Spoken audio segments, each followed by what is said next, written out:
Everyone, I hope সবাই খুব ভালো আছেন। গত পর্বে আমরা শিখেছিলাম কখন আমরা হ্যাভ ইউজ করব, কখন আমরা হ্যাড ইউজ করব এবং কখন আমরা হ্যাভ টু ইউজ করব। তবে আজকের ভিডিওতে আমরা শিখব কখন আমরা ক্যান ইউজ করব, কখন আমরা কুড ইউজ করব, কখন আমরা শুড ইউজ করব, কখন আমরা মে ইউজ করব, কখন আমরা মাইট ইউজ করব। সর্বশেষ আমরা শিখব কখন আমরা মাস্ট ইউজ করব। যদি আপনার এই মডেল ভার্বগুলো জানা থাকে তাহলে আপনার ইংরেজি বলাতে অনেকটা এগিয়ে যেতে পারবেন এবং আপনার ইংরেজি ফ্লুয়েন্সি আরো অনেক বেড়ে যাবে। তারপরে আমরা শিখবো কখন কিভাবে আমরা কোনো কিছু চাইতে গেলে ফরেনারদের মতো করে আমরা একটা সেন্টেন্স ইউজ করে সেটা আমরা চাইতে পারি। সো লাস্টে এটা আমরা শিখবো, আর অবশ্যই পুরো ভিডিওটা আপনারা অবশ্যই দেখবেন। যদি আপনি ইংরেজি শিখতে চান সেক্ষেত্রে আপনার এই ভিডিও আমার এই ভিডিওটা আপনার জন্য অনেক উপকার দিবে। সো আমরা শুরু করি। কখন আমরা ক্যান ইউজ করবো। ক্যান ক্যান অর্থ কিন্তু পারা। এখানে মে অর্থ পারা, মাইট অর্থ কিন্তু পারা।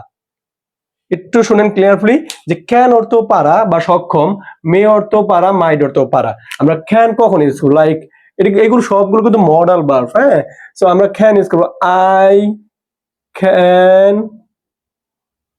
গো। আই ক্যান গো, আমি যাইতে পারি।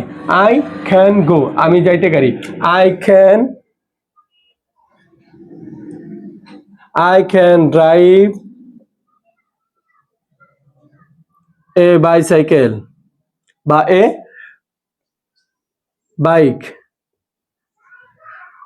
সো আমরা এখন কি শিখলাম যে আমি কোনো কিছু করতে পারি, আমি কোনো কিছু করতে পারি এমনটা বোঝাতে গেলে আপনাকে ক্যান ইউজ করতে হবে। হ্যাঁ, ক্যান ইউজ করতে হবে। ক্যান অর্থ আমরা কি বললাম, আই ক্যান গো, আমি যাইতে পারি। এখন এখানে আই ক্যান গো, আমি যাইতে পারি। এখানে যদি আমি ইউজ করি I could go, I could go. So আমি যখন ইউজ করবো আই কুড গো মানে আমি যাইতে পারতাম। সো আমি যাইতে পারতাম ইউজ করলে আমরা কুড গো ইউজ করবো। লাইক আমরা এখানে ক্যান খুলে ফেললাম, আমরা ইউজ করবো কুড